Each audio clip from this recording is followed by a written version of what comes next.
미국이 발칵 뒤집혔습니다. 미 국방부가 긴급하게 실시한 동맹국 잠수함 전력 점검. 당연히 미국보다 한참 뒤처져 있을 거라 여겼던 대한민국 해군이 최신 잠수함과 차세대 원자로 모듈 기술로 압도적인 1위를 차지한 것입니다. 원자력 추진 잠수함 분야에서 세계 최고를 자부하던 미 해군 관계자들은 대한민국의 핵연료 기술력과 핵잠수함 설계 능력 앞에서 경악을 금치 못했습니다.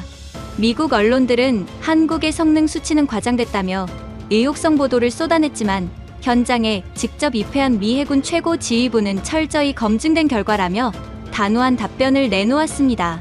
도대체 무슨 일이 있었던 걸까요? 세계 최강 미국의 자존심을 무너뜨린 대한민국 해군의 놀라운 도약. 지금 시작합니다. 안녕하세요. 저는 윌리엄 맥킨리라고 합니다. 미 해군 전략사령부 부사령관을 역임했고 지금은 국방부 특별자문관으로 일하고 있죠.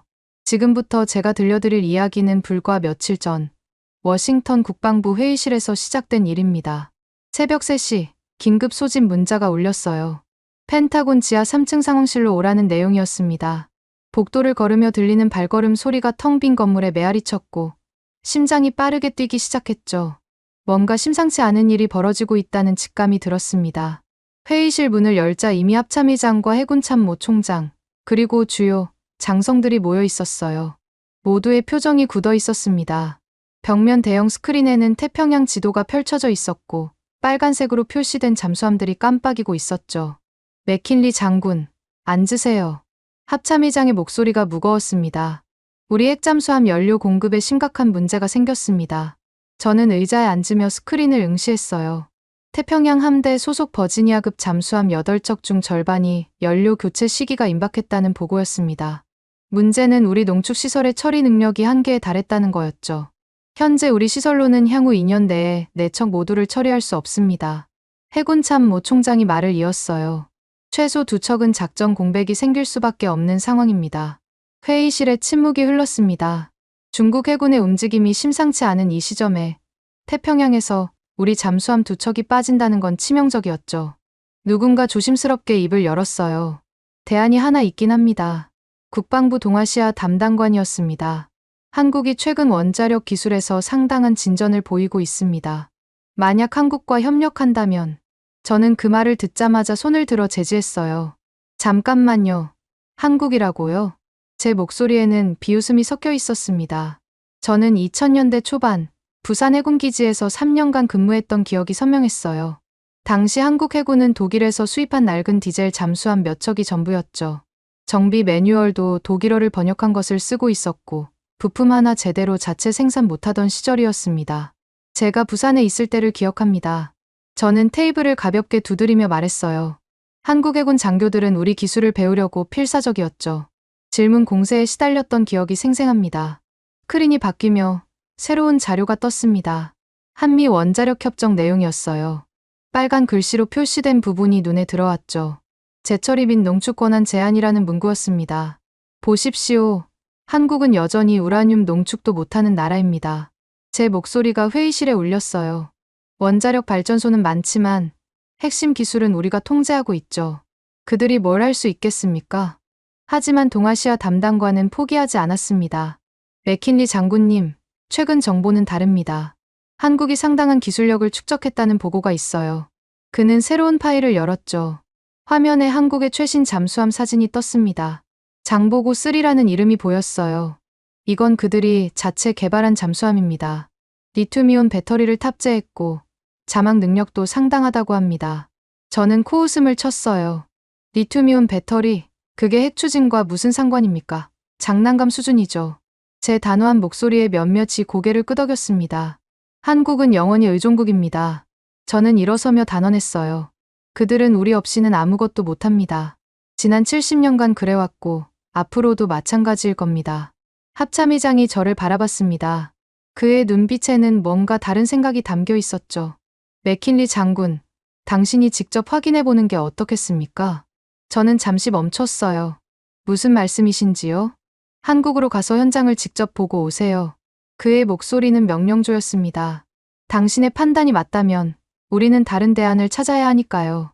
하지만 만약 상황이 달라졌다면 저는 자신 있게 대답했습니다. 좋습니다. 가서 확인하고 오죠. 하지만 결과는 뻔할 겁니다. 회의가 끝나고 저는 복도를 걸으며 생각했어요. 한국이 변했다고? 불가능한 일이었습니다. 제가 알던 한국은 늘 우리 기술에 의존하며 우리 보호 아래 있던 나라였으니까요. 비서가 다가와 서류를 건넸습니다. 내일 오전 출발입니다. 주한미군 사령부에서 마중 나올 예정이에요. 저는 서류를 받으며 말했죠. 이틀이면 충분할 겁니다. 볼 것도 없을 테니까요. 그날 밤, 저는 오래된 사진첩을 꺼냈어요. 부산 시절 찍은 사진들이었습니다. 한국 해군 장교들과 함께 찍은 사진 속에서 그들은 모두 겸손한 표정으로 서 있었죠. 사진 속 낡은 잠수함을 보며 저는 확신했습니다. 20년이 지났어도 본질은 변하지 않았을 거라고요. 한국은 여전히 우리가 이끌어줘야 하는 나라일 뿐이라고 말이죠. 다음 날 새벽, 저는 앤드루스 공군기지로 향했어요. 한국행 수송기에 오르며 저는 이미 보고서의 결론을 마음속에 정리하고 있었습니다. 한국 해군의 독자 핵잠수함 능력, 불가능이라고 말이죠. 수송기가 이륙하며 워싱턴이 멀어져 갔어요. 창밖으로 보이는 구름 위로 해가 떠오르고 있었습니다. 저는 눈을 감고 잠시 쉬려 했지만 왠지 모를 불안감이 스쳐 지나갔죠. 혹시 제가 모르는 무언가가 있는 건 아닐까? 하지만 그 생각은 금세 떨쳐냈습니다. 한국은 한국일 뿐이니까요. 14시간의 비행 끝에 오산 공군기지에 도착했을 때 제자인 데이빗 윌슨 대령이 마중 나와 있었어요. 스승님, 오랜만입니다. 데이빗의 표정에는 묘한 미소가 있었죠. 한국이 많이 변했다면서? 제가 비꼬듯 물었습니다. 데이빗은 잠시 망설이다 말했어요. 직접 보시는 게 좋을 것 같습니다. 그의 목소리에는 뭔가 숨기는 듯한 느낌이 있었지만 저는 대수롭지 않게 여겼죠. 어차피 결과는 정해져 있었으니까요. 차를 타고 서울로 향하는 길, 창밖 풍경은 확실히 달라져 있었습니다. 고층 빌딩들이 즐비했고 도로는 깨끗했죠. 하지만 저는 속으로 생각했어요. 겉모습이야 바뀔 수 있죠. 하지만 핵심 기술력은 그건 하루아침에 만들어지는 게 아닙니다. 특히 핵잠수함 같은 최첨단 기술은 더더욱 그렇죠. 내일 부산 해군기지부터 시작하시죠. 데이빗이 일정을 설명했습니다. 그 다음 거제도의 조선소, 그리고 그가 잠시 말을 멈췄어요. 특별한 곳도 준비되어 있습니다. 특별한 곳이라. 저는 속으로 웃었습니다. 아마 그들이 자랑하고 싶은 뭔가가 있겠죠. 하지만 제 눈은 속일 수 없을 겁니다. 호텔에 도착해 짐을 풀며 저는 내일 일정을 다시 확인했어요. 부산 해군기지, 바로 제가 20년 전 근무했던 그곳이었습니다. 과연 얼마나 변했을까요? 저는 창밖을 바라봤습니다. 서울의 야경이 화려했지만 그것도 잠시뿐이었죠. 곧 제가 확인하게 될 현실은 분명 다를 거라 확신했습니다. 한국이 핵잠수함을 만든다고? 저는 고개를 저었어요. 불가능한 일입니다. 절대 불가능한 일이죠. 내일이면 모든 게 명확해질 겁니다. 그리고 저는 워싱턴으로 돌아가 보고할 거예요. 한국은 여전히 우리의 도움이 필요한 나라라고 말입니다. 그날 밤, 저는 깊은 잠에 빠졌습니다. 하지만 꿈속에서도 계속 같은 생각이 맴돌았죠. 한국은 영원히 의존국이라는 확신 말입니다. 다음 날 아침, 데이빗이 호텔로 마중 나왔습니다. KTX 부산에 가실 예정입니다. 그의 말에 저는 잠시 의외라는 표정을 지었어요. 기차요. 헬기나 차량은요? 서울에서 부산까지 2시간 반이면 도착합니다. 데이빗의 설명에 저는 코웃음을 쳤죠. 2시간 반. 그게 가능한가요? 미국에서 워싱턴에서 뉴욕까지 아셀라를 타도 3시간이 넘게 걸리는데 거리가 비슷한 서울 부산을 2시간 반이라니요. 과장이 심하다고 생각했습니다. 게다가 우리 아셀라는 늘 지연되기 일수인데 정시 운행이나 제대로 할까 싶었죠. 서울역에 도착했을 때 확실히 역사는 현대적이었어요. 유리와 철골 구조의 세련된 건물이었죠. 에스컬레이터도 모두 작동하고 있었고 전광판에는 열차 시간이 정확히 표시되어 있었습니다. 하지만 저는 속으로 생각했어요. 건물이야 돈만 있으면 지을 수 있는 거니까요. 플랫폼으로 내려가니 흰색과 파란색의 유선형 열차가 서 있었어요. 이게 K입니까? 네, 최신형입니다. KTX 부르죠. 열차에 올라타니 내부는 놀라울 정도로 깔끔했습니다. 좌석도 편안했고 와이파이도 잘 터졌죠. 각 좌석마다 충전 포트가 있었고 테이블도 넓었어요. 미국 암트랙과는 비교가 안 될 정도였습니다. 출발 시간이 되자 정확히 움직이기 시작했어요. 초 단위까지 정확했죠. 미국에서는 30분 지연이 일상인데 여기서는 1분도 안 늦다니 신기했습니다. 창밖 풍경이 빠르게 지나가기 시작했어요. 속도계를 보니 정말 시속 300km를 넘고 있었습니다. 흔들림도 거의 없었죠. 테이블 위에 놓은 커피잔이 전혀 흔들리지 않았어요. 놀랍지 않으세요? 데이빗이 물었지만 저는 고개를 저었습니다. 프랑스 기술 아닙니까? TGV 기반이라고 들었는데요. 초기 모델은 그랬지만 이제는 완전히 자체 개발한 겁니다. 데이빗의 설명에도 저는 믿지 않았어요. 자체 개발이라 핵심 부품은 여전히 수입하겠죠. 모터라든지 제어 시스템이라든지 미국에서는 상상도 못할 속도로 달리고 있었지만 저는 인정하고 싶지 않았습니다. 우리나라 아셀라는 노후 선로 때문에 평균 시속 110km밖에 못 내는데 이건 분명 과시용일 거라 생각했죠. 실용성보다는 체면치레용 프로젝트일 거라고요. 미국은 철도보다 항공과 고속도로가 발달해서 필요 없을 뿐입니다. 제가 변명하듯 말했어요. 땅이 넓으니까요. 한국처럼 작은 나라나 필요한 거죠. 우리는 대륙 국가니까 비행기가 더 효율적이에요. 1시간쯤 지났을까요? 대전역을 지나고 있다는 안내방송이 나왔습니다. 벌써 중간 지점이라니 확실히 빨랐어요. 창밖으로 보이는 도시들도 깔끔하게 정비되어 있었죠. 하지만 저는 다른 생각을 했습니다. 빠른 게 다가 아닙니다. 저는 데이빗을 보며 말했어요. 진짜 기술력은 군사 분야에서 나타나죠. 특히 잠수함 같은 첨단 무기 말입니다. 민간 기술과 군사 기술은 완전히 다른 영역이에요. 데이빗은 묘한 미소를 지으며 창밖을 바라봤어요. 곧 직접 보시게 될 겁니다. 그의 표정에는 뭔가 숨기는 듯한 느낌이 있었지만 저는 대수롭지 않게 여겼죠. 2시간 20분 만에 부산역에 도착했습니다. 예고한 시간보다 10분이나 빨랐죠. 미국에서는 기차가 늦는 게 일상인데 여기선 오히려 일찍 도착하다니요. 역무원들도 친절했고 역사도 청결했습니다. 하지만 저는 마음을 바꾸지 않았어요. 기차나 잘 운행하는 것과 핵잠수함을 만드는 건 완전히 다른 차원의 이야기예요. 저는 데이빗에게 다시 한번 강조했습니다. 잠수함 기술은 깊이가 다릅니다. 수십 년의 노하우가 필요하죠. 부산 해군기지로 가는 차 안에서도 저는 계속 생각했어요. KTX가 아무리 빨라도 그건 민간 기술일 뿐이라고 말이죠. 군사 기술, 특히 잠수함 기술은 차원이 다른 문제니까요. 압력 설계, 소음 감소, 무기 체계, 이 모든 게 종합 예술이에요. 기지 정문에 도착했을 때 김상훈 중장이 직접 마중 나와 있었습니다. 맥킨리 장군님, 오랜만입니다. 환영합니다. 악수를 나누며 저는 20년 전과 달라진 게 있나 세심히 살폈어요. 제복은 깔끔했지만 그게 다였죠. 오랜만에 오셨으니 천천히 둘러보시죠. 김 중장의 안내를 받으며 기지 안으로 들어갔습니다. 확실히 건물들은 새로 지어진 게 많았어요. 페인트도 새로 칠해져 있었고 도로도 말끔히 포장되어 있었죠.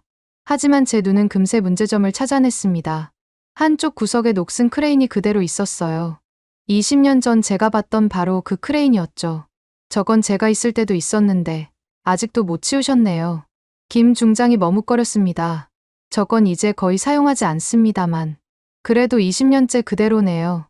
정비나 교체는 안 하시나요? 제 말에 김 중장은 아무 대답도 하지 못했죠. 정비창으로 들어가자 더 실망스러웠어요. 벽에 걸린 작업 매뉴얼들을 보니 여전히 독일어와 영어를 번역한 흔적이 있었습니다. 어색한 한국어 표현들이 곳곳에 보였죠. 심지어 일부 페이지는 복사를 너무 많이 해서 글자가 흐릿했어요. 아직도 번역 매뉴얼을 쓰시는군요. 제가 한 권을 집어들며 비꼬듯 말했어요. 페이지를 넘기니 수정 테이프와 손글씨, 메모가 가득했습니다. 자체 매뉴얼은 안 만드시나요? 만들고는 있습니다만 시간이 걸리는 작업이라서. 김 중장의 변명이 이어졌어요. 그때 데이빗이 다가왔습니다. 스승님, 이쪽을 보시죠. 그가 안내한 곳은 기지 한쪽 구석의 오래된 건물이었어요. 페인트가 벗겨진 낡은 건물이었죠. 여기가 스승님이 계셨던 연구실입니다. 문을 열고 들어가니 정말 20년 전 그대로였어요. 낡은 컴퓨터, 구식 장비, 바랜 도표까지 모두 그대로였죠. 먼지 냄새까지 그때와 똑같았습니다. 책상 서랍을 열어보니 제가 남긴 메모까지 있었어요. 잠수함 소나 시스템 개선 방안이라는 문서였습니다. 종이는 누렇게 변색되어 있었지만 내용은 그대로였죠. 이것도 아직 보관하고 계셨네요. 물론입니다. 귀중한 자료니까요. 김 중장의 대답에 저는 한숨을 쉬었습니다. 20년이 지났는데도 우리 자료에 의존하고 있다니요. 진짜 발전이 없구나 싶었어요. 보세요. 달라진 건 하나도 없습니다. 제가 데이빗을 보며 단언했어요. KTX 빨라진 것과 군사 기술은 별개의 문제입니다. 민간에서 돈 좀 벌었다고 군사 기술까지 따라올 순 없죠. 부두로 나가니 디젤 잠수함 한 척이 정박해 있었어요. 검은 선체가 햇빛을 받아 반짝이고 있었지만 제 눈에는 초라해 보였죠. 이게 그 유명한 장보고 3입니까? 아닙니다. 부영인 장보고 2입니다. 김 중장이 설명했어요. 장보고 3는 다른 곳에 있습니다. 선체를 자세히 보니 용접 자국이 고르지 못했습니다. 미국 기준으로는 불합격 수준이었죠. 일부는 덧대어 용접한 흔적도 보였어요. 용접 상태가 별로네요. 이런 걸로 깊은 바다 압력을 견딜 수 있을까요? 김 중장의 표정이 굳어졌지만 저는 계속했습니다. 디젤은 결국 디젤입니다. 핵 추진과는 차원이 다르죠. 자망 시간도 제한적이고 속도도 느리고 작전 범위도 좁아요. 교육센터로 이동하며 저는 더욱 확신했어요. 겉모습은 K처럼 화려해졌지만 핵심 군사 기술은 여전히 부족하다고 말이죠. 한국은 영원히 우리 기술에 의존할 수밖에 없을 거라고요. 시뮬레이터 훈련을 보면서도 마찬가지였습니다. 화면은 최신형이었지만 교육 내용은 기초적이었어요. 훈련 기간이 6개월이라고요? 우리는 1년인데요. 그것도 최소한이죠. 점심 식사를 하며 저는 도발적으로 물었습니다. 솔직히 한국이 독자적으로 핵잠수함을 만들 수 있다고 생각하세요? 원자로 설계는 둘째치고 농축 우라늄도 못 만드는데요. 식당에 정적이 흘렀어요. 젊은 장교 하나가 뭔가 말하려 했지만 김 중장이 눈짓으로 제지했죠. 대신 그가 조용히 답했습니다. 저희도 열심히 노력하고 있습니다. 노력만으로는 안 되죠. 저는 냉소적으로 웃었습니다. 핵 기술은 70년 이상의 축적이 필요합니다. 하루아침에 따라잡을 수 없어요. 식사 후 정비 도크에서 배터리 교체 작업을 봤어요. 확실히 리튬이온 배터리는 최신형이었습니다. 리튬이온 배터리라. 그래봤자 디젤은 디젤이죠. 며칠 자망하다 올라와야 하는 건 마찬가지잖아요. 그때 김 중장이 전화를 받더니 저를 봤습니다. 표정이 뭔가 결의에 찬 듯했어요. 맥킨리 장군님, 이제 다른 곳으로 가시죠. 어디로요? 거제도 조선소입니다. 거기서 더 보실 게 있습니다. 기지를 나서며 뒤돌아봤을 때 녹슨 크레인이 다시 눈에 들어왔어요. 20년째 그대로인 그 크레인처럼 한국의 본질은 변하지 않았다고 확신했죠. 겉만 번지르르하게 포장했을 뿐이라고요. 차에 타자 김 중장이 진지하게 말했습니다. 맥킨리 장군님, 한 가지 말씀드릴게요. 뭔가요? 오늘 보신 건 정말 일부일 뿐입니다. 빙산의 일각이죠. 저는 코웃음을 쳤어요. 일부라. 과연 뭘 더 보여줄 수 있을까요? 숨겨둔 비밀 병기라도 있나요? 김 중장은 의미심장하게 미소 지었습니다. 직접 보시면 압니다. KTX 인정합니다. 확실히 빨라졌어요. 하지만 그건 프랑스 기술을 베낀 거고 민간 분야일 뿐이죠. 군사 기술, 특히 핵잠수함은 완전히 다른 이야기입니다. 한국은 여전히 의존국이에요. 그건 변하지 않는 사실이죠. 아무리 KT가 빠르고 고층 빌딩이 많아도 핵심은 우리가 쥐고 있으니까요. 거제도로 가는 길은 꽤 멀었습니다. 차창 밖으로 남해의 푸른 바다가 펼쳐졌지만 저는 별 감흥이 없었어요. 김 중장이 뭘 보여주든 결과는 뻔할 거라 생각했죠. 아마 조금 큰 디젤 잠수함 정도겠지 싶었습니다. 거제도 조선소에 도착하니 규모는 확실히 컸어요. 거대한 크레인들이 하늘을 찌를 듯 솟아 있었고 곳곳에서 용접 불꽃이 튀고 있었죠. 창선을 만드는 조선 기술은 인정할 만했습니다. 하지만 군함, 특히 잠수함은 완전히 다른 영역이에요. 이쪽입니다. 김 중장이 안내한 곳은 조선소 안쪽의 특별 구역이었습니다. 보안이 삼엄했어요. 여러 번의 신원 확인을 거쳐야 했고 휴대폰도 제출해야 했죠. 거대한 건조 도크에 들어서자 검은 거대한 물체가 눈에 들어왔어요. 길이가 상당했습니다. 제가 알던 한국 잠수함보다 훨씬 컸죠. 이게 뭡니까? 장보고 3 배치 2, 이봉창급입니다. 김 중장의 목소리에 자부심이 묻어났어요. 4,000톤급 디젤 잠수함이죠. 우리가 독자 개발한 겁니다. 4,000톤이라 확실히 컸습니다. 미국의 버지니아급 핵잠수함이 7,800톤이니 디젤치고는 상당한 크기였어요. 하지만 저는 여전히 회의적이었죠. 크기만 키운 건가요? 제가 비꼬듯 물었습니다. 디젤은 결국 한계가 있잖아요. 직접 보시죠. 김 중장이 앞장섰고 우리는 함내로 들어갔습니다. 내부는 놀라울 정도로 깔끔했어요. 통로도 넓었고 장비들도 최신형으로 보였죠. 미국 잠수함과 비교해도 손색이 없을 정도였습니다. 하지만 저는 인정하고 싶지 않았어요. 내부 설계는 누가 했죠? 독일 기술 아닙니까? 아닙니다. 완전히 우리가 설계했습니다. 한국 기술자가 대답했지만 저는 믿지 않았죠. 배터리실로 안내되었을 때 거대한 리튬이온 배터리 모듈들이 줄지어 있었어요. 이게 핵심입니다. 김 중장이 설명을 시작했죠. 기존 납축전지보다 에너지 밀도가 3배 이상 높습니다. 그래봤자 배터리는 배터리죠. 제가 어깨를 으쓱했어요. 충전은 어떻게 하죠? 결국 수면으로 올라와야 하잖아요. 3주간 연속 자망이 가능합니다. 김 중장의 대답에 저는 코웃음 쳤어요. 3주, 핵잠수함은 6개월도 가능한데요. 하지만 실제 작전에서 6개월씩 자망하는 경우는 없지 않습니까? 젊은 장교가 반박했지만 저는 손을 들어 제지했어요. 그건 능력의 문제입니다. 할 수 있는 것과 없는 것의 차이죠. 우리는 지휘 통제실로 이동했습니다. 각종 콘솔과 스크린들이 빼곡히 들어차 있었어요. 확실히 현대적이었지만 저는 다른 부분에 주목했죠. 이 시스템들 모두 국산입니까? 대부분 그렇습니다. 대부분이라 핵심 부품은 수입이겠네요. 김 중장의 표정이 굳어졌지만 저는 계속했어요. 소나 시스템은요? 설마 그것도 독자 개발했다고 하시진 않겠죠? 저희 소나 시스템은 세계적 수준입니다. 기술자가 자신 있게 말했어요. 탐지 거리와 정확도에서 미국 제품과 비교해도 비교는 무슨 비교요? 제가 말을 자르며 웃었죠. 우리 기술을 따라오려면 아직 멀었습니다. 그때 김 중장이 우리를 다른 구획으로 안내했어요. 이제 가장 중요한 걸 보여드리죠. 무기 발사 구획에 도착했을 때 저는 잠시 멈칫 수밖에 없었습니다. 수직 발사관들이 늘어서 있었어요. 어뢰 발사관이 아니라 미사일 발사관이었죠. 이게 SLBM 발사관입니까? 제 목소리에 놀라움이 묻어났지만 금세 평정을 되찾았어요. 맞습니다. 현무사에 4S발 탑재할 수 있죠. 김 중장이 자랑스럽게 설명했습니다. 사거리 3000km, 탄두 중량 1톤입니다. 순간 당황스러웠지만 저는 애써 무시하는 표정을 지었어요. SLBM이라 인상적이네요. 하지만 발사 플랫폼이 디젤이면 의미가 반감되죠. 무슨 말씀이신지요? 핵잠수함은 은밀하게 몇 달씩 잠복할 수 있지만 디젤은 3주가 한계라고 하지 않았습니까?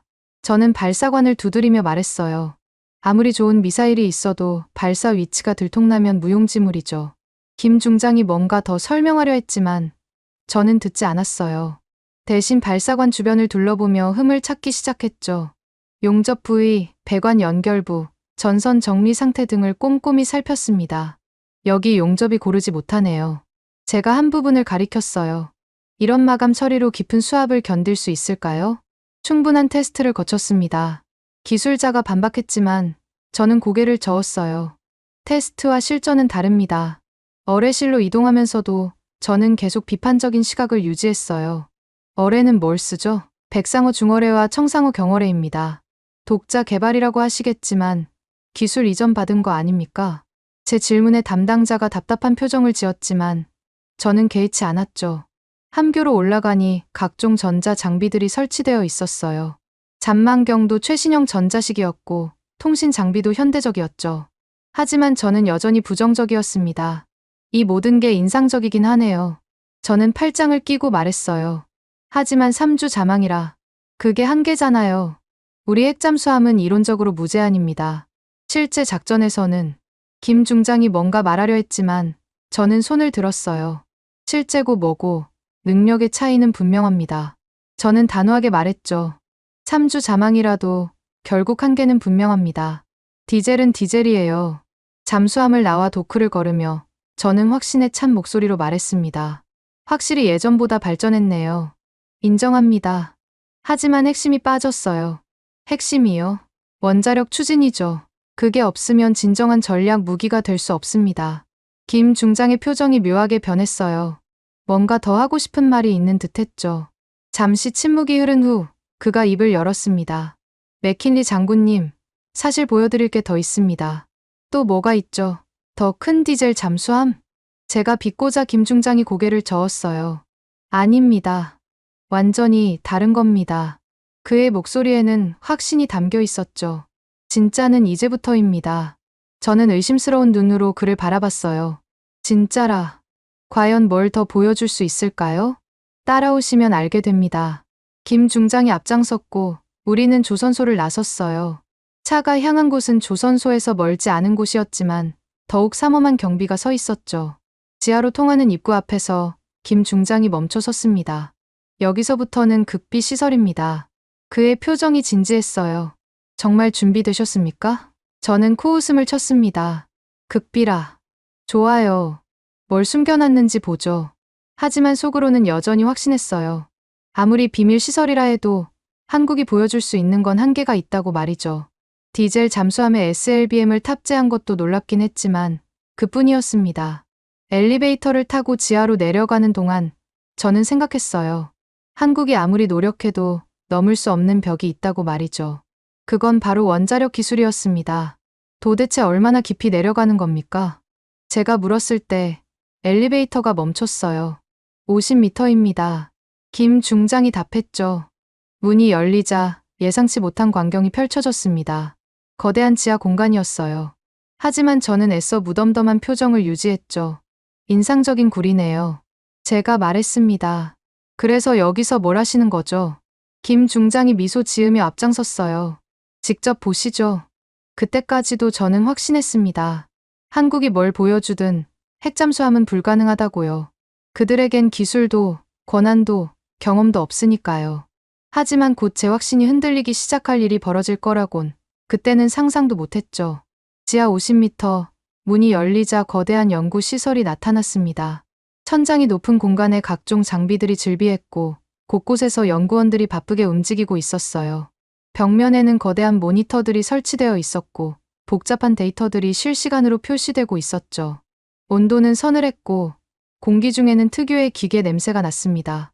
여기가 뭡니까? 제가 물었지만 이미 짐작은 하고 있었어요. 이런 규모의 지하 시설이라면 뭔가 중요한 연구를 하고 있을 테니까요. 한국해군 차세대 추진체계 연구소입니다. 김 중장이 답했어요. 정식 명칭은 없습니다. 그만큼 기밀이죠. 우리는 긴 복도를 걸었습니다. 양쪽으로 실험실들이 늘어서 있었고 방탄유리 너머로 연구원들이 보였어요. 모두 집중해서 일하고 있었죠. 저는 애써 무관심한 표정을 지으려 했지만 내심 놀라고 있었습니다. 이런 시설을 언제 만들었죠? 7년 전부터 단계적으로 구축했습니다. 김 중장의 대답에 저는 고개를 저었어요. 7년. 그 정도로 뭘 할 수 있겠습니까? 제가 비꼬듯 말했죠. 미국은 70년 넘게 원자력 추진을 연구했는데요. 하지만 김 중장은 개의치 않는 듯했어요. 오히려 자신감 있는 미소를 지으며 한 문 앞에서 멈췄습니다. 여기입니다. 두꺼운 강철문이 열리자 또 다른 공간이 나타났어요. 중앙에는 거대한 강화유리 벽이 있었고 그 너머로 뭔가가 보였습니다. 원통형의 금속 구조물이었죠. 저게 뭡니까? 제 목소리에 긴장감이 묻어났지만 애써 감추려 했어요. 소형 모듈 원자로입니다.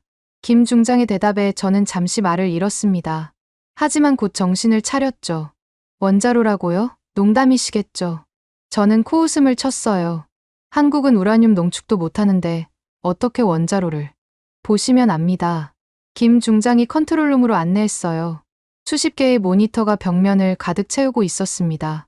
각종 수치들이 실시간으로 변하고 있었고 그래프들이 움직이고 있었죠. 젊은 연구원 하나가 다가와 설명을 시작했어요. 현재 이 원자로는 연속 운전 182일째입니다. 그가 모니터를 가리켰어요. 6개월 동안 한 번도 멈추지 않았죠. 저는 모니터를 자세히 들여다봤습니다. 온도, 압력, 중성자 선속, 제어봉 위치. 모든 데이터가 안정적이었어요. 하지만 믿기 어려웠죠. 시뮬레이션 아닙니까? 제가 의심스럽게 물었어요. 실제 원자로가 아니라 컴퓨터 모델링이겠죠. 그때 연구원이 버튼을 눌렀습니다. 강화유리 너머의 조명이 밝아지며 원자로 전체 모습이 드러났어요. 실제로 작동 중인 소형 원자로였죠. 열교환기와 냉각 시스템까지 모두 갖춰져 있었습니다. 출력은 어느 정도입니까? 제가 마지못해 물었어요. 300메가와트입니다. 잠수함 추진에 충분한 출력이죠. 300메가와트. 미국 핵잠수함 원자로와 비슷한 수준이었습니다. 하지만 저는 여전히 의심했어요. 안전성은요? 비상시 냉각은 어떻게? 연구원이 다른 화면을 띄웠어요. 지금 시연해 드리죠. 비상 정지 시험입니다. 실제로요? 위험하지 않습니까? 전혀 문제 없습니다. 이미 수십 번 테스트했으니까요. 그가 빨간색 버튼 위에 손을 올렸어요. 비상 정지 시작합니다.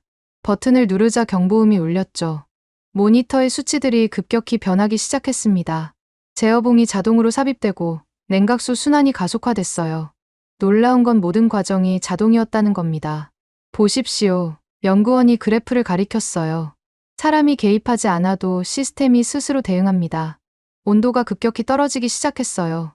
압력도 안정적으로 감소했고 중성자 선속도 정상 범위로 돌아왔죠. 불과 3분 만에 원자로는 완전히 안정화됐습니다. 사람이 아니라 시스템이 먼저 움직입니다. 김 중장이 자랑스럽게 말했어요. 완전 자동화된 안전 시스템이죠. 저는 할 말을 잃었습니다. 이런 수준의 자동 냉각 시스템은 최신 기술이었어요. 미국도 최근에야 도입하기 시작한 건데 한국이 이미 구현했다니요. 냉각제는 뭘 쓰죠? 제가 기술적인 질문을 던졌어요. 액체 금속입니다. 나트륨 냉각 방식이죠. 나트륨 냉각이라. 그것도 첨단 기술이었습니다. 기존 경수로보다 효율적이지만 기술적 난이도가 높죠. 나트륨 취급이 까다로운데 저희가 개발한 합금 피복제가 있습니다. 연구원이 샘플을 보여줬어요.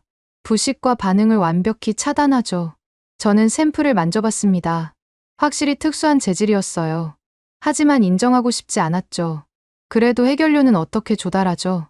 제가 핵심을 찔렀어요. 한국은 농축 권한이 없잖아요. 김 중장의 표정이 진지해졌습니다. 그래서 문제입니다. 기술은 있는데 권한이 없어요. 그럼 이 원자로도 무용지물이네요. 제가 안도하며 말했죠. 연료 없는 원자로는 고철 덩어리일 뿐입니다. 맞습니다. 하지만 김 중장이 잠시 멈췄다가 말을 이었어요. 권한만 승인되면 현실로 바뀝니다. 6개월 안에 실전 배치가 가능해요. 6개월. 너무 빨랐습니다. 보통 원자로 하나 만드는데 수년이 걸리는데 말이죠. 과장 아닙니까? 이미 모든 준비가 끝났습니다. 김 중장이 다른 구역으로 안내했어요. 생산 라인까지 구축돼 있죠. 정말로 조립 라인이 있었습니다. 현재는 멈춰 있었지만 언제든 가동할 수 있을 것 같았어요. 각종 부품들이 정리되어 있었고 로봇 팔들이 대기 중이었죠. 모듈 방식입니다. 기술자가 설명했어요. 표준화된 부품을 조립하면 90일 안에 완성됩니다. 90일. 믿기 어려운 속도였어요. 하지만 모듈 방식이라면 가능할 수도 있었죠. 최신 제조 기법이었으니까요. 연료 주기는 얼마나 되죠? 30년입니다. 한번 장착하면 폐기까지 교체가 필요 없어요. 30년이라 미국 최신 원자로와 동일한 수준이었습니다. 저는 점점 불안해지기 시작했어요. 한국이 이 정도 기술력을 갖췄다니 믿기 어려웠죠. 이 모든 걸 독자 개발했다고요? 물론 기초 이론은 공개된 자료를 참고했습니다. 연구원이 솔직하게 답했어요. 하지만 설계와 제작은 100% 우리 기술입니다. 저는 원자로를 다시 한번 둘러봤어요. 분명 작동하고 있었고 데이터도 진짜처럼 보였죠. 하지만 뭔가 빠진 게 있을 거라 생각했습니다. 소음은 어떻습니까? 105데시벨 이하입니다. 세계 최저 수준이죠. 105데시벨. 그것도 놀라운 수치였어요. 미국 최신 잠수함도 비슷한 수준인데 말이죠. 측정 데이터를 볼 수 있을까요? 연구원이 파일을 열어 보여줬습니다. 각종 주파수별 소음 데이터가 나타났어요. 확실히 낮은 수치였지만 저는 여전히 의심스러웠죠. 실험실 환경과 실제는 다릅니다. 제가 지적했어요. 바다에서는 변수가 많죠. 물론입니다. 그래서 실증 테스트가 필요한 거죠. 김 중장이 인정했어요. 하지만 그러려면 권한이 필요합니다. 다시 권한 이야기가 나왔어요. 한미 원자력 협정이 걸림돌이었죠. 저는 안도하면서도 묘한 아쉬움을 느꼈습니다. 결국 우리 승인 없이는 불가능하네요. 그렇습니다. 하지만 기술적으로는 준비됐습니다. 김 중장의 눈빛이 강렬했어요. 저는 연구소를 나서며 복잡한 심정이었습니다. 한국이 이 정도 수준에 도달했다는 게 충격적이었어요. 하지만 여전히 한계는 분명했죠. 인상적이긴 합니다. 제가 마지못해 인정했어요. 하지만 권한 없이는 의미가 없죠. 그 권한 언제까지 막으실 겁니까? 김 중장이 물었어요. 일본은 이미 갖고 있는데 왜 우리는 안 됩니까? 그 질문에 저는 답하지 못했습니다. 사실 명확한 이유는 없었으니까요. 단지 한국을 통제하려는 관성적 정책일 뿐이었죠. 엘리베이터를 타고 올라가는 동안 침묵이 흘렀어요. 제 머릿속은 복잡했습니다. 한국의 기술력을 인정해야 하나, 아니면 계속 부정해야 하나. 밖으로 나오니 해가 기울고 있었어요. 내일은 뭘 보여주실 겁니까? 진짜를 보여드리죠. 김 중장의 대답이 의미심장했습니다. 진짜라. 오늘 본 것도 충분히 놀라웠는데 뭐가 더 있다는 걸까요? 저는 불안과 호기심이 뒤섞인 기분으로 숙소로 향했습니다. 한국을 얕봤던 제 생각이 조금씩 흔들리기 시작했어요. 하지만 아직 확신을 버릴 순 없었죠. 그들에겐 여전히 넘을 수 없는 벽이 있으니까요. 다음 날 아침, 김 중장이 직접 호텔로 찾아왔습니다. 오늘은 특별한 곳으로 모시겠습니다. 그의 표정이 평소와 달랐어요. 뭔가 비장한 결의가 느껴졌죠. 우리는 검은색 SUV에 올라탔습니다. 창문은 선팅이 짙었고 운전사 외에 경호원들도 동행했어요. 평소와는 다른 분위기에 저도 긴장되기 시작했죠. 어디로 가는 겁니까? 곧 아시게 됩니다. 김 중장은 그것만 말하고 입을 다물었어요. 차는 거제도를 벗어나 해안도로를 달렸습니다. 30분쯤 지났을까요? 인적이 드문 곳에 도착했어요. 겉으로 보기엔 평범한 바위산이었죠. 하지만 가까이 가자 위장된 입구가 나타났습니다. 거대한 철문이 바위 사이에 숨겨져 있었어요. 경비병들이 여러 번 신원을 확인한 후에야 문이 열렸죠. 여기가 대체... 제 말을 김 중장이 끊었습니다. 대한민국 최고 기밀 시설입니다. 극소수만 아는 곳이죠. 터널로 들어서자 불이 켜졌어요. 콘크리트로 마감된 터널이 끝없이 이어졌습니다. 차는 계속 전진했고 어둠 속을 5분 이상 달렸죠. 얼마나 깊이 들어가는 겁니까? 3km입니다. 3km라니 산 전체를 관통하는 수준이었어요. 마침내 차가 멈췄습니다. 내리자 거대한 철문이 또 나타났어요. 이번엔 홍채 인식과 지문 인식까지 거쳐야 했죠. 맥킨리 장군님, 김 중장이 진지하게 말했습니다. 지금부터 보실 것은 미국 정부도 모르는 겁니다. 당신이 처음이에요. 문이 열리는 순간 저는 숨이 멎을 뻔했습니다. 상상을 초월하는 광경이 펼쳐졌어요. 거대한 지하 동굴이었는데 천장 높이가 50m는 돼 보였죠. 그리고 그 중앙에 길이 100m가 넘는 거대한 검은 물체가 있었습니다. 잠수함이었어요. 실제 잠수함이 지하 도크에 떠 있었던 겁니다. 이건 말문이 막혔습니다. 다리에 힘이 풀려 잠시 비틀거렸어요. 데이빗이 제 팔을 잡아주지 않았다면 쓰러질 뻔했죠. KSS-4 한번함입니다. 김 중장이 설명을 시작했어요. 한 명은 아직 미정이지만 내부에서는 안중근함이라 부르죠. 저는 천천히 도크 가장자리로 걸어갔습니다. 가까이서 보니 더욱 압도적이었어요. 선체는 완벽한 유선형이었고 표면은 특수 코팅으로 처리되어 있었죠. 이게 진짜입니까? 제 목소리가 떨렸어요. 모형이 아니라 실제 잠수함이란 말입니까? 95% 완성됐습니다. 김 중장이 자랑스럽게 말했죠. 선체, 추진 시스템, 무기 체계 모두 장착됐어요. 저는 선체를 따라 천천히 걸었습니다. 함교가 우뚝 솟아 있었고 선체 곳곳에 각종 센서와 장비들이 보였어요. 이건 분명 핵잠수함 설계였습니다. 언제부터 건조했죠? 5년 전부터입니다. 극비리에 진행했죠.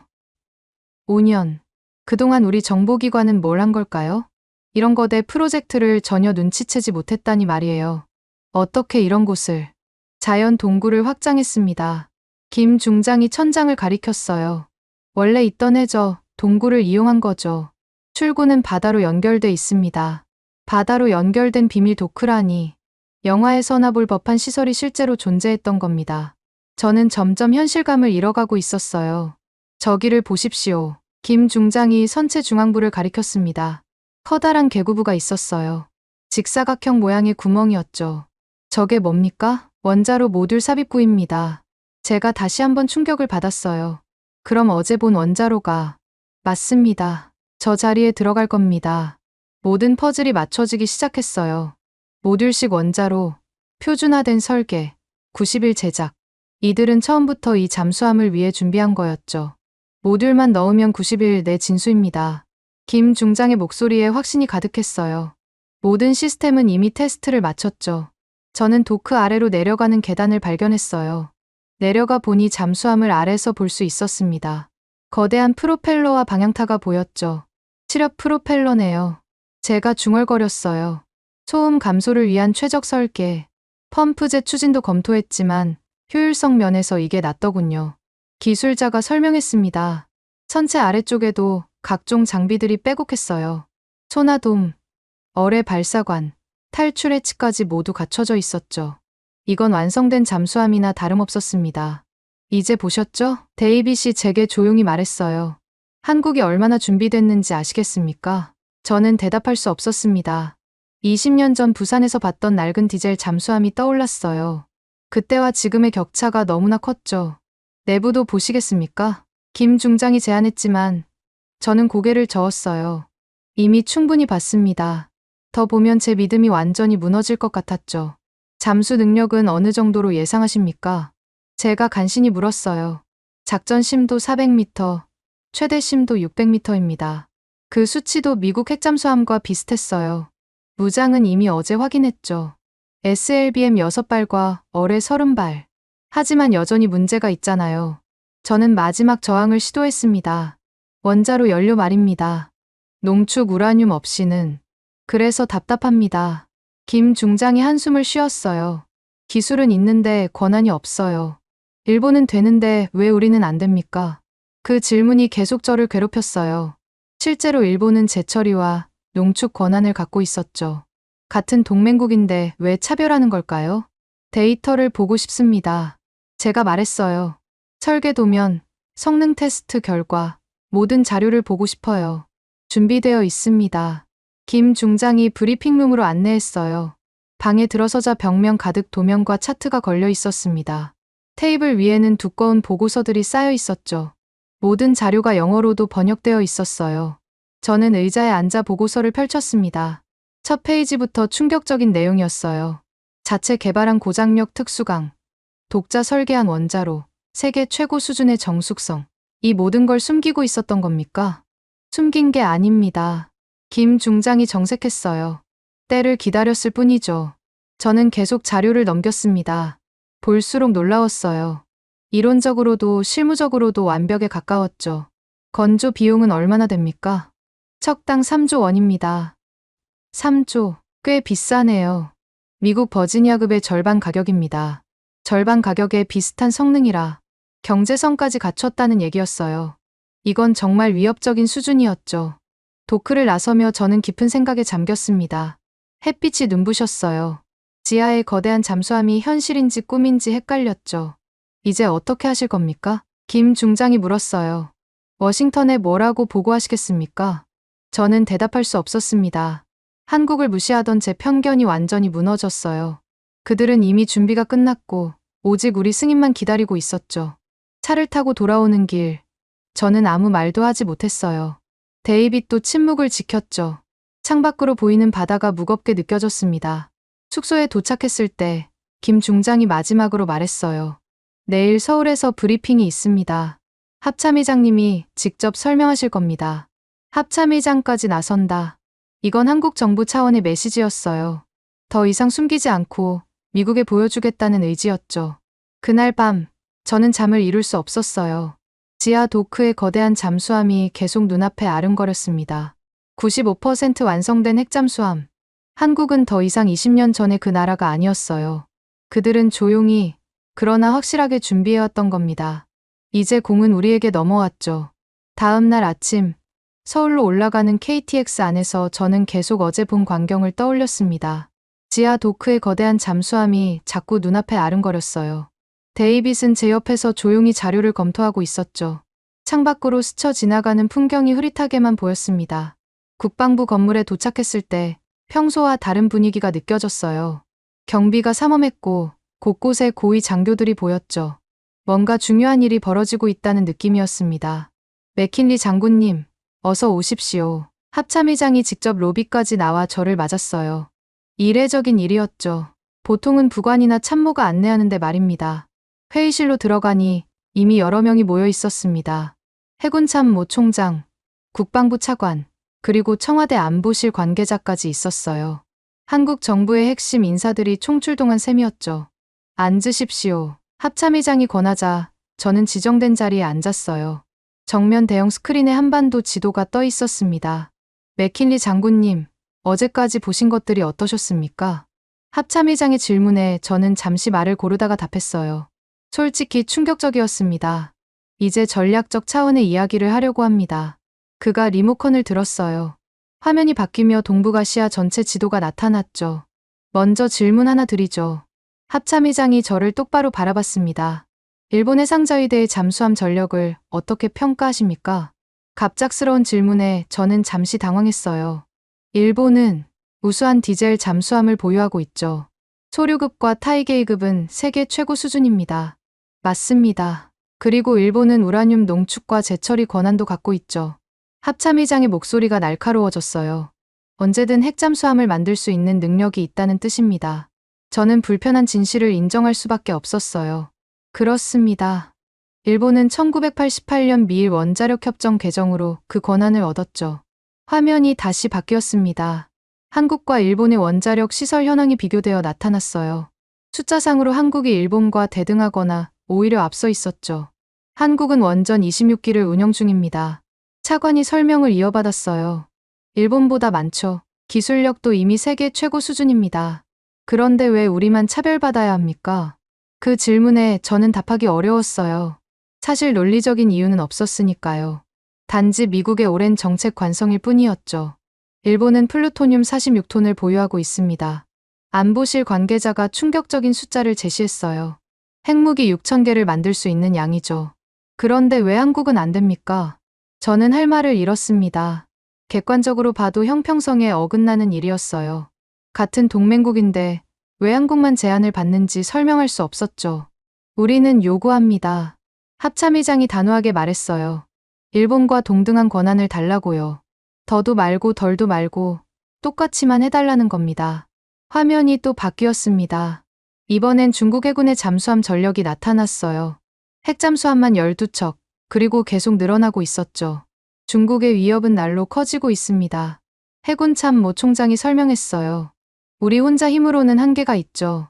하지만 미국과 함께라면 다릅니다. 그때 합참의장이 일어나 벽에 걸린 대형 지도 앞으로 갔습니다. 태평양 전체가 그려진 지도였어요. 그가 레이저 포인터를 들었죠. 우리의 제안입니다. 그가 지도를 가리켰어요. 한미 공동 운용 체제를 구축하자는 거죠. 지도 위에 작전 구역이 표시되기 시작했습니다. 동해와 남중국해 일부는 파란색, 서태평양은 빨간색으로 구분됐어요. 동해와 남중국해 북부는 한국이 담당합니다. 그리고 서태평양과 남중국해 남부는 미국이 담당하죠. 그의 설명이 이어졌어요. 역할을 분담하면 훨씬 효율적입니다. 저는 지도를 자세히 들여다봤습니다.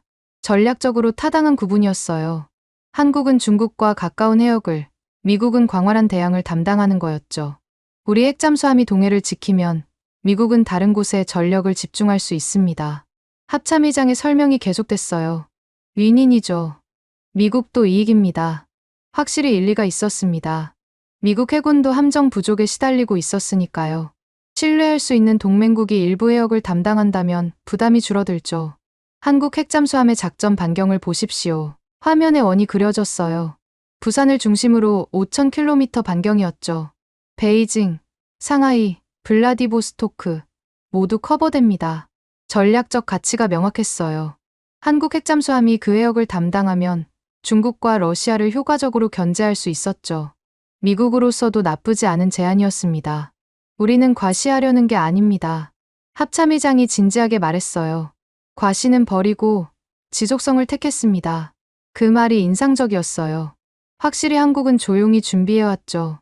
요란하게 떠들지 않고 실질적인 능력을 키워온 겁니다. 연간 몇 척을 건조할 계획입니까? 제가 물었어요. 초기 5년간 5척입니다. 이후 상황을 봐서 추가하겠죠. 5척. 적지 않은 숫자였어요. 그 정도면 동해와 남중국해 북부를 충분히 커버할 수 있었죠. 운용 요원 훈련은요? 이미 시뮬레이터로 3년째 훈련 중입니다. 해군 참모 총장이 답했어요. 핵심 요원 200명이 준비됐죠. 3년 전부터 훈련이라니 그들은 정말 치밀하게 준비했던 겁니다. 저는 점점 한국의 진정성을 느끼고 있었어요. 정비 시설은요? 부산과 제주에 전용 시설을 건설 중입니다. 안전 규정은 IAEA 기준보다 엄격한 자체 규정을 만들었습니다. 모든 질문에 그들은 준비된 답을 내놨어요. 허점을 찾기 어려웠죠. 오히려 미국보다 더 체계적인 부분도 있었습니다. 한 가지 더 보여드릴 게 있습니다. 합참의장이 새로운 문서를 스크린에 띄웠어요. 한미 핵잠수함 공동운용 협정 초안입니다. 문서를 읽어보니 상당히 구체적이었어요. 정보 공유, 합동훈련, 긴급시 상호 지원, 정비시설 공동 사용 등이 명시되어 있었죠. 미국에도 유리한 조항들이 많았습니다. 우리는 독자 행동을 하려는 게 아닙니다. 합참의장이 강조했어요. 미국과 함께 가려는 겁니다. 진정한 동맹으로서 말이죠. 그때 차관이 태블릿을 들어 보였어요. 이건 일본 언론 기사입니다. 화면에는 일본이 핵잠수함 개발을 검토한다는 내용이 있었죠. 일본도 움직이고 있습니다. 그가 말했어요. 한국만 묶어둔다고 해결될 문제가 아니에요. 저는 깊은 한숨을 쉬었습니다. 동북아 정세가 빠르게 변하고 있었어요. 한국을 계속 묶어둘 명분이 없었죠. 협력의 구체적인 방안이 있습니까? 제가 물었어요. 기술 교류나 공동 개발 같은. 물론입니다. 합참의장이 또 다른 문서를 보여줬어요. 소음 감소 기술, 특수 코팅, 배터리 기술 등을 공유할 수 있습니다. 한국이 개발한 기술 중 일부는 미국도 관심 있을 만한 것들이었어요. 특히 리튬이온 배터리 기술은 디젤 잠수함뿐만 아니라 다른 분야에도 응용 가능했죠. 우리가 원하는 건 단순합니다. 합참의장이 마무리했어요. 농축과 재처리 권한, 그리고 미국의 기술 지원이죠. 기술 지원이요? 설계 검증과 안전성 평가입니다. 미국의 경험을 배우고 싶습니다. 겸손한 자세였어요. 자신들이 모든 걸 안다고 주장하지 않았죠. 오히려 미국의 도움을 구하는 자세였습니다. 회의가 끝나고 저는 창가에 서서 서울 시내를 바라봤어요. 고층 빌딩들이 즐비한 도시, 더 이상 20년 전의 서울이 아니었죠. 어떻게 생각하십니까? 데이빗이 조용히 물었어요. 워싱턴에 보고해야죠. 저는 결심했습니다. 있는 그대로 말이에요. 합참의장이 다가와 악수를 청했어요. 맥킨리 장군님, 우리를 믿어주십시오. 그의 눈빛은 진지했죠. 한국은 미국을 배신하지 않습니다. 그가 말을 이었어요. 우리는 함께 갈 준비가 되어 있습니다. 저는 고개를 끄덕였어요. 이제 남은 건 워싱턴의 결정이었죠. 과연 미국 정부가 어떤 선택을 할까요? 한국은 더 이상 과거의 그 나라가 아니었습니다. 그들은 조용히, 그러나 확실하게 강대국의 문턱에 서 있었어요. 이제 미국이 그것을 인정할 차례였죠. 워싱턴으로 돌아가는 비행기 안에서 저는 보고서를 작성했습니다. 한국에서 본 모든 것을 빠짐없이 기록했어요. 데이빗은 옆에서 사진 자료를 정리하고 있었죠. 14시간의 비행 시간 동안 우리는 거의 쉬지 않고 일했습니다. 앤드루스 공군기지에 도착하자마자 국방부로 직행했어요. 긴급 보고가 예정되어 있었죠. 펜타곤 복도를 걸으며 저는 긴장되기 시작했습니다. 제 보고가 어떤 반응을 일으킬지 예상할 수 없었어요. 회의실에 들어서니 이미 여러 명이 모여 있었습니다. 국방장관, 합참의장, 그리고 각군 참모총장들이 있었어요. 하지만 가장 눈에 띈 건 구석에 앉은 보수 참모진이었죠. 그들의 표정은 이미 부정적이었습니다. 맥킨리 장군, 보고를 시작하시죠. 국방장관이 말했어요. 저는 깊이 숨을 들이쉬고 프레젠테이션을 시작했습니다. 첫 슬라이드는 지하 도크의 잠수함 사진이었어요.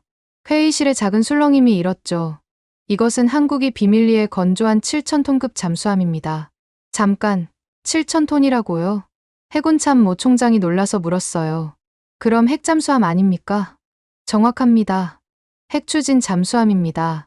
제 대답에 회의실이 순간 조용해졌어요. 그때 보수 참모진 중 한 명이 비웃음을 터뜨렸습니다. 말도 안 됩니다.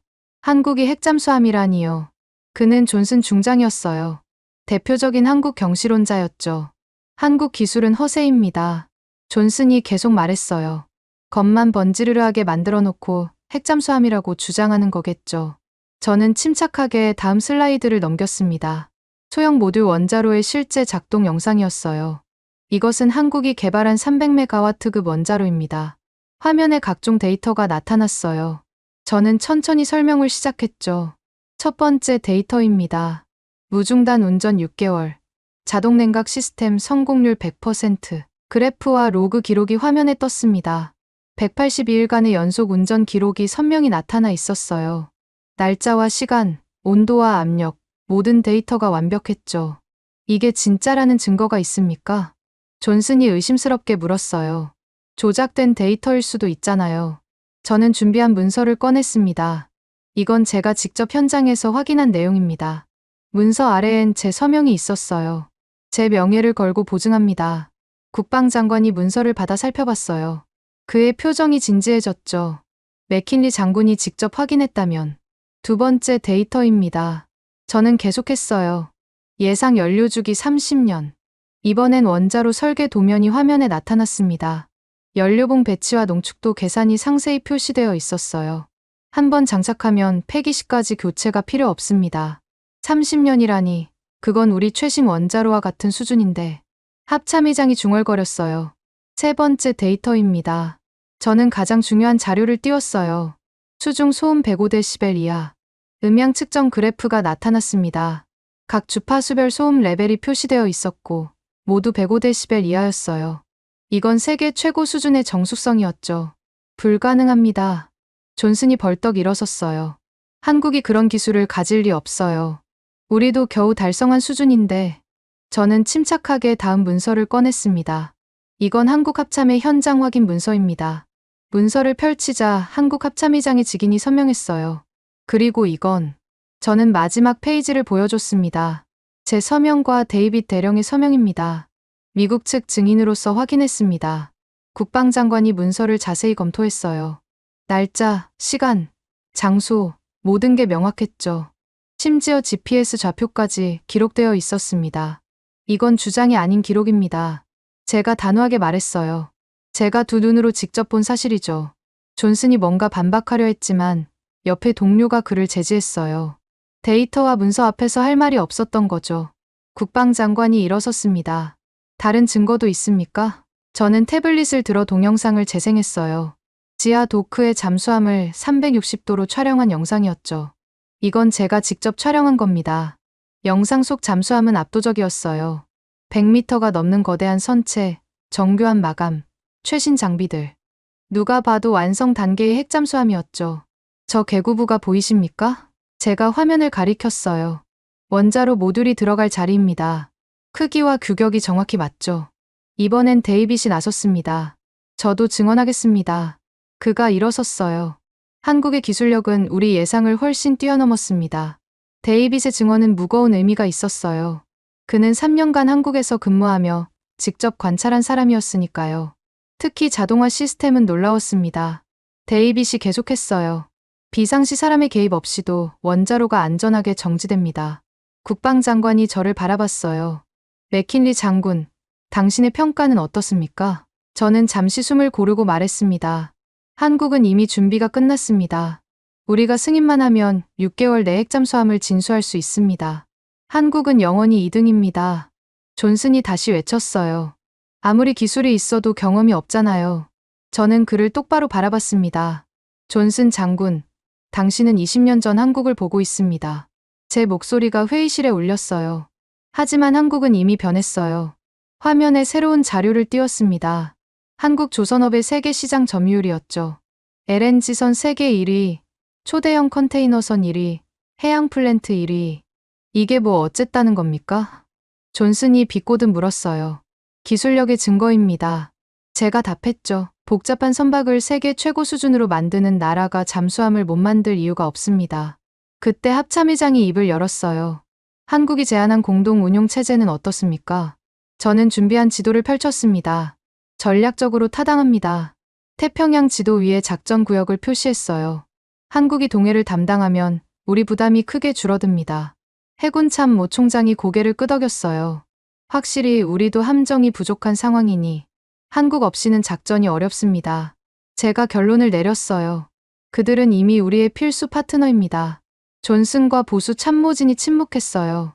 더 이상 반박할 근거가 없었던 거죠. 데이터와 증거, 그리고 전략적 필요성까지 모든 게 명확했으니까요. 국방장관이 일어섰습니다. 충분히 들었습니다. 그가 문서를 모으며 말했어요. 대통령께 보고하겠습니다. 회의가 끝나고 존슨이 제게 다가왔어요. 그의 표정은 여전히 불만스러웠지만 예전의 오만함은 사라져 있었죠. 정말 한국이 그 정도입니까? 그 이상입니다. 제가 단호하게 답했어요. 우리가 인정하지 않으면 그들은 다른 길을 찾을 겁니다. 존슨은 아무 말 없이 돌아섰어요. 그의 뒷모습이 왠지 작아 보였죠. 복도를 걸으며 데이빗이 말했습니다. 드디어 인정받았네요. 아직입니다. 대통령의 결정이 남았죠. 하지만 저는 알고 있었어요. 데이터와 증거 앞에서 정치적 결정도 바뀔 수밖에 없다는 걸 말이죠. 한국은 이미 그럴 자격을 증명했으니까요. 그날 밤, 저는 오래전 찍은 사진을 다시 꺼냈어요. 부산에서 한국 해군 장교들과 찍은 사진이었죠. 그들의 겸손한 표정 뒤에 숨겨진 열정을 그때는 몰랐습니다. 20년 동안 그들은 조용히 준비했어요. 과시하지 않고 묵묵히 실력을 키웠죠. 그리고 마침내 세계가 인정할 수밖에 없는 수준에 도달한 겁니다. 한국은 더 이상 2등이 아니었어요. 그들은 동등한 파트너였고 이제 미국도 그것을 인정할 때가 됐죠. 3일 후 백악관에서 연락이 왔습니다. 대통령이 결정을 내렸다는 소식이었어요. 저는 긴장한 마음으로 국방장관실로 향했죠. 이미 주요 인사들이 모여 있었고 화상으로 국무장관도 참석해 있었습니다. 대통령께서 승인하셨습니다. 국방장관이 문서를 들어보였어요. 한미 원자력 협정 개정, 조건부 승인입니다. 조건부라는 말에 잠시 긴장했지만 내용은 합리적이었어요. 한국은 모든 핵물질을 IAEA 감시하에 두고 미국과 정기적으로 정보를 공유한다는 거였죠. 사실상 일본과 동등한 권한을 부여하는 것이었습니다. 한국 정부에 통보했습니까? 네, 이미 환영 성명을 발표했습니다. 그날 저녁 한국 뉴스는 이 소식으로 떠들썩했어요. 하지만 놀라운 건 한국 정부의 자제된 반응이었죠. 과시하거나 자랑하지 않고 담담하게 책임감을 강조했습니다. 6개월이 빠르게 지나갔어요. 저는 다시 한국으로 향했습니다. 이번엔 공식 사절단의 일원이었죠. 미 해군 참모 총장과 태평양 함대 사령관도 함께였습니다. 거제도 조선소에 도착했을 때 놀라운 광경이 펼쳐졌어요. 그 비밀 도크가 이제는 공개되어 있었고 거대한 잠수함이 물 위에 떠 있었죠. 선체에는 선명하게 안중근함이라는 이름이 새겨져 있었습니다. 드디어 진수합니다. 김 중장이, 아니 이제는 대장이 된 김 대장이 자랑스럽게 말했어요. 6개월 만에 약속을 지켰죠. 진수식은 조용하지만 품격 있게 진행됐습니다. 대통령도 참석했지만 긴 연설 대신 짧고 강한 메시지만 전했어요. 힘은 과시하는 게 아니라 지키는 것입니다. 샴페인이 선체에 부딪혀 깨지는 순간 저는 묘한 감동을 느꼈어요. 20년 전 무시했던 그들이 이제는 최첨단 핵잠수함을 진수하고 있었으니까요. 3개월 후 첫 번째 한미연합훈련이 시작됐습니다. 동해 깊은 바다에서 안중근함과 미국 버지니아급이 함께 기동했어요. 저는 하와이 진주만 사령부에서 훈련을 지켜봤죠.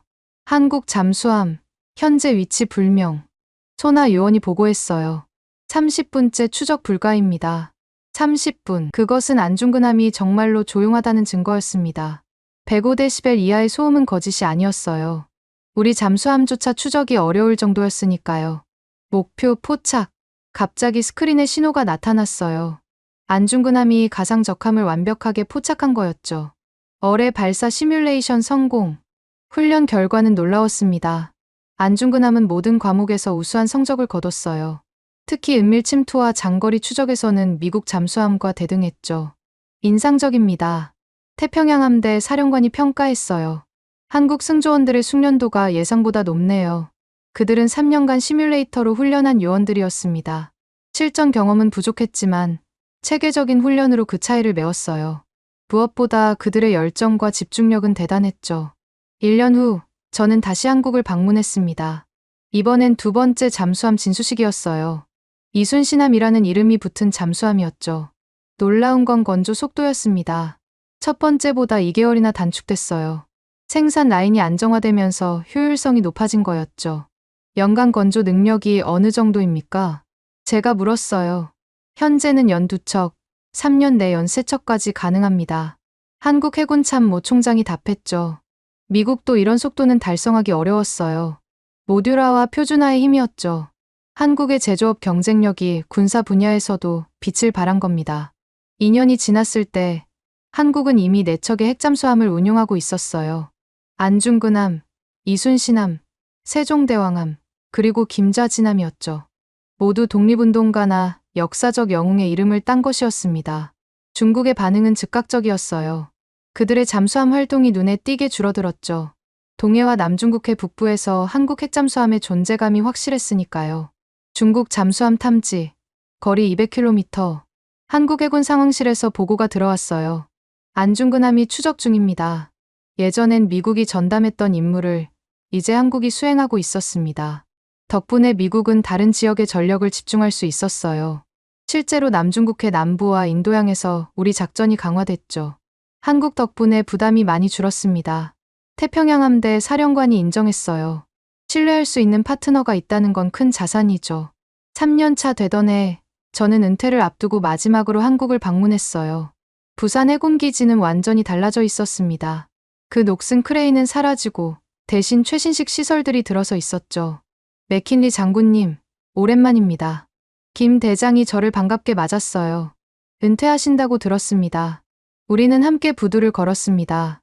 5척의 핵잠수함이 정박해 있는 모습은 장관이었어요. 검은 선체들이 햇빛에 반짝이고 있었죠. 20년 전이 생각나네요. 제가 말했어요. 그때 전 한국을 완전히 잘못 봤습니다. 아닙니다. 그때는 정말 부족했죠. 김 대장이 겸손하게 답했어요. 하지만 우리는 배웠습니다. 그리고 준비했죠. 그의 말에서 한국의 철학이 느껴졌어요. 겸손하지만 준비된 강자. 과시하지 않지만 실력으로 증명하는 나라. 이제 한국 없이는 작전이 멈춥니다. 제가 진심으로 말했어요. 당신들은 진정한 파트너입니다. 은퇴식 날, 놀랍게도 한국 해군 참모 총장이 참석했어요. 그는 제게 특별한 선물을 전했죠. 한국 해군명예 제독 계급장이었습니다. 맥킨리 장군님은 한국 해군의 은인입니다. 그가 말했어요. 편견을 깨고 진실을 봐주셨으니까요. 저는 그 계급장을 받으며 깊은 감동을 느꼈습니다. 20년 전 오만했던 제 자신이 부끄러웠어요. 하지만 결국 진실을 인정할 수 있어서 다행이었죠. 은퇴 후 저는 회고록을 쓰기 시작했어요. 제목은 조용한 강자, 한국으로 정했죠. 첫 문장은 이렇게 시작했습니다. 나는 20년 동안 한국을 잘못 봤다. 그들을 영원한 2등이라 여겼다. 하지만 한국은 조용히 준비하고 있었다. 겸손함 뒤에 숨겨진 그들의 진짜 힘을 나는 너무 늦게 발견했다. 지금 태평양 어딘가에서 한국 핵잠수함들이 조용히 임무를 수행하고 있을 겁니다. 소음도 없이, 과시도 없이, 그저 묵묵히 바다를 지키면서 말이죠. 일본이 최근 핵잠수함 개발을 공식화했어요. 호주도 미국의 지원을 받아 핵잠수함을 도입하기로 했죠. 하지만 한국은 이미 5척을 운용하며 실전 경험을 쌓고 있습니다. First Mover의 이 점을 한국이 가져간 거예요. 조용히, 그러나 확실하게 말이죠. 마지막으로 데이빗에게서 연락이 왔습니다. 그는 이제 주한미군 사령부 작전 참모가 되어 있었어요. 스승님, 한국이 10번째 핵잠수함 건조를 시작했답니다. 10척. 불과 5년 만에 그들은 세계 6위 핵잠수함 보유국이 될 예정이었어요. 프랑스와 비슷한 규모였죠. 저는 창밖을 바라보며 생각했습니다. 한국은 정말 놀라운 나라라고. 그들은 불평하지 않고 준비했어요. 과시하지 않고 실력을 키웠죠. 그리고 결국 세계가 인정할 수밖에 없는 위치에 올라섰습니다. 겸손하지만 준비된 강자. 대한민국. 그것이 제가 깨달은 한국의 진짜 모습이었습니다. 더 이상 한국을 무시하는 사람은 없을 겁니다. 그들은 이미 증명했으니까요. 조용한 강자의 진짜 힘을 말이죠. 대한민국이 잘하고 있다고 생각하신다면 한국 최고. 대한민국이 아직 멀었다고 생각하신다면 한국 힘내라. 여러분의 생각을 댓글로 남겨주세요. 지금까지 감동을 더하다였습니다.